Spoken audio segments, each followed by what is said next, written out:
Deep in the Middle Eastern desert, three smugglers arrive armed with knives scanning the rocky terrain. One uncovers a small hole and excitedly calls the others.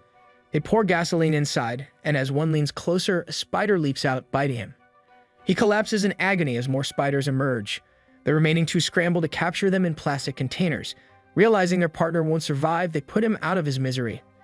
These rare spiders are soon smuggled across the world as exotic pets. In France, Caleb visits an underground shop and spots one of them in a plastic box. Fascinated, he impulsively buys it. Later, while helping the janitor Zhao take out the trash, kids throw firecrackers at him. Caleb snatches one from them before handing his bag of fireworks to Zhao to dispose of. He then meets up with Matthews, who steals bikes and helps him connect with sneaker buyers. At home, Caleb finds his sister, Menon, tidying up. Frustrated, he scolds her for touching their late mother's belongings. He enters his room and panics. His exotic pets need warmth and the lights are off. He hastily switches them on and places the new spider in his shoebox, promising to get proper terrarium. Furious, he confronts Menon, warning her she could kill his pets. She argues their electricity bills are too high, urging him to sell the crumbling apartment, but he refuses. It's all he has left of their mother. That night at a party, Tumani demands a fresh pair of sneakers. Caleb assures him he'll get them soon, though Tumani makes it clear he expects results. Later, Caleb gifts jewelry to Claudia, his late mother's friend, as she prepares to move out due to rising rent. Back at home, the spider escapes his container. Caleb returns, flips on the lights, and finds the shoebox empty. Panicked, he searches but only finds a cocoon. Unsure what to do, he hides it and crashes on the couch. The next morning, Menon's friends are fixing the bathroom, leaving Caleb unable to shower. Later, he delivers sneakers to Tumani, but their exchange is noticed by nosy resident Gills, who warns Caleb he's watching him. Tumani takes the sneakers into the supply room but yelps in pain. Something inside just bit him. He shakes out his shoe, revealing a spider. Panicked, he crushes it underfoot, but tiny spiders suddenly pour out, swarming him.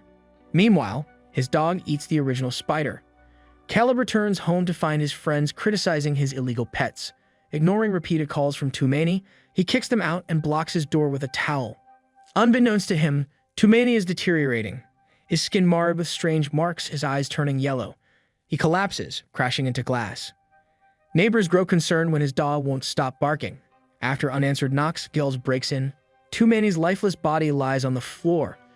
Police arrive but refuse to explain the cause of death, fueling suspicion. Residents notice the officers wearing masks and tensions rise. Some assume it's an overdose, but others aren't convinced.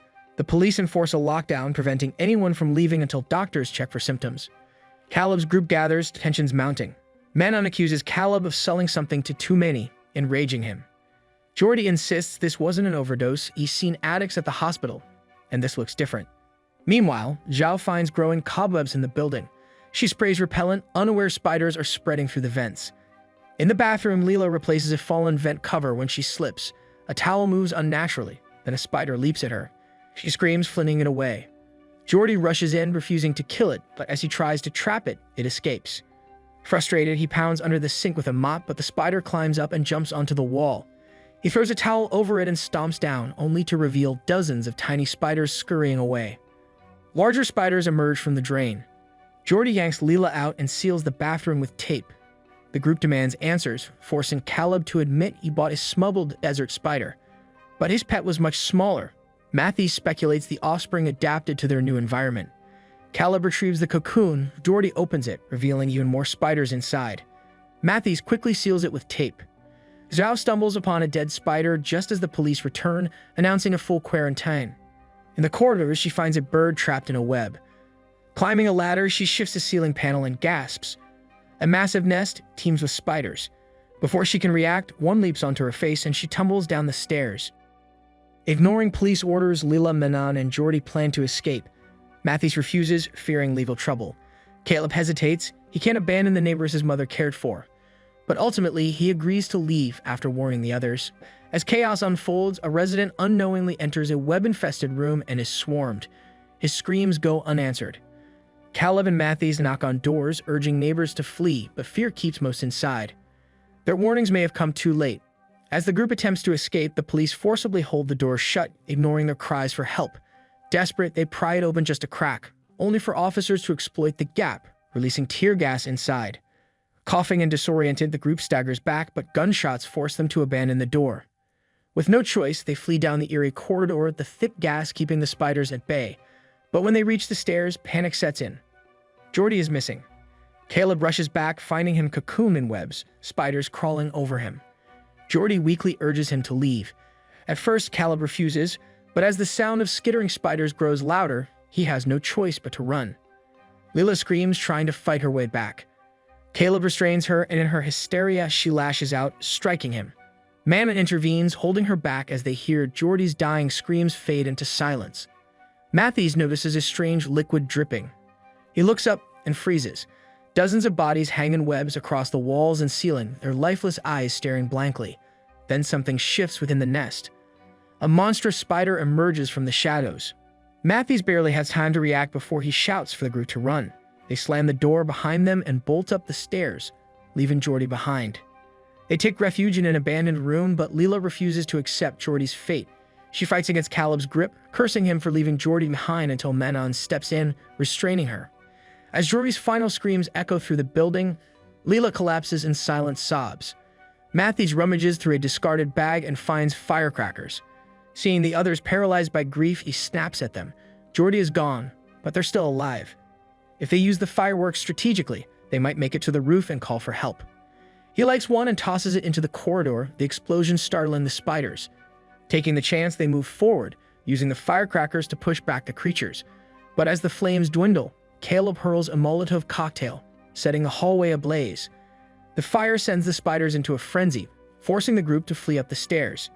Desperate voices call for help from inside an apartment. They hesitate but shout for the neighbors to stay inside and keep moving.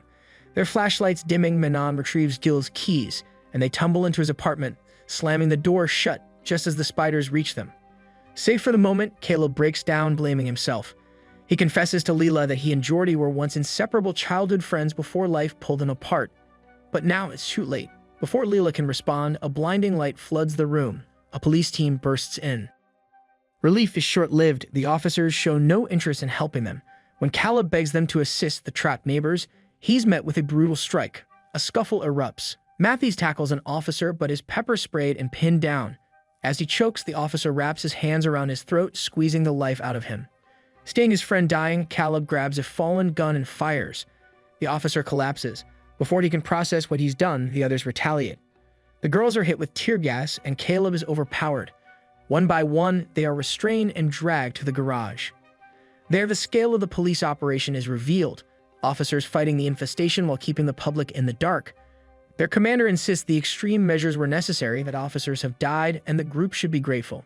Caleb doesn't believe him. Furious, he accuses them of letting innocent people die. A violent cough from Matthews interrupts him. Blood stains his hand. The bite is taking its toll. Realizing he won't make it, Matthews makes a desperate move. He lunges for the generator, shutting it off and plunging the garage into darkness. Then he throws himself at an officer, forcing the door open. Hundreds of spiders pour in. Gunfire erupts, but it's useless. As the creatures swarm the officers, ripping them apart, Caleb and the girls seize their chance to escape. In the chaos, they get separated. Caleb and Lila take cover behind a car, but Manon is nowhere to be seen. Lila frees Caleb's restraints just in time to see another officer eviscerated. Caleb refuses to leave without his sister and pushes through the carnage. He finds Manon, but just as they reunite, a gunshot rips through his leg. He crashes to the ground, and Manon quickly smashes a van window, pulling him inside and bandaging his wound. In the quiet, she finally breaks down, apologizing for how she's treated him, admitting she misses their mother too. Exhausted but grateful, Caleb presses their mother's bracelet into her palm. "Keep it," he whispers. But the spiders aren't done. As they close in, Lila from a distance activates a car's headlights. The blinding light stuns the creatures, giving the siblings a chance to run. The final sprint for survival begins.